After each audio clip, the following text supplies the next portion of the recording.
Jabat Kapolres 3 harinya ini. Kalau kemarin 2 hari, ini 3 hari. Nah, dengan kejadian kemarin, apabila ada anggota yang melakukan pelanggaran atau melakukan ini, kita akan tindak tegas. Ya, sementara untuk anggota dilakukan pemeriksaan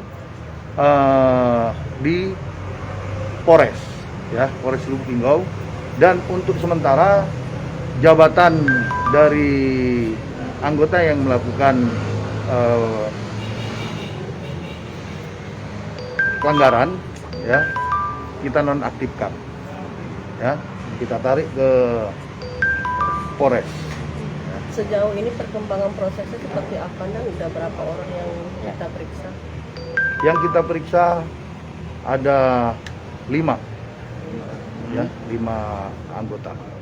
5 anggota itu yang semuanya terlibat atau ada juga yang saksi? Semuanya ada 6. Cuma satu dia kalau ini memeriksa. Ya, itu. Mungkin imbauan kita terakhir. Saya selaku Kapolres Lubuk Linggau, apabila ada anggota yang melakukan pelanggaran, ya, saya komit untuk melakukan tindakan yang tegas kepada anggota.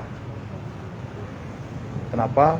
Karena kita, ya, ini sesuai dengan mutu kita, ya, memberikan pelayanan kepada masyarakat. Sementara masih dalam pemeriksaan, ya, baru semalam kita periksa, nanti kita akan buka. Pemeriksaannya di mana, Dan? Di sini Polres, atau di Polres? Polres. Oke. Kelimanya ditahan atau gimana? Kita mengutamakan asas praduga tak bersalah, tetap kita lakukan tindak tegas. Ya. Kita udah nonaktifkan anggota itu. Kita melibat Propam Polda? Ya, Propam Polda udah turun ke sini melakukan pemeriksaan.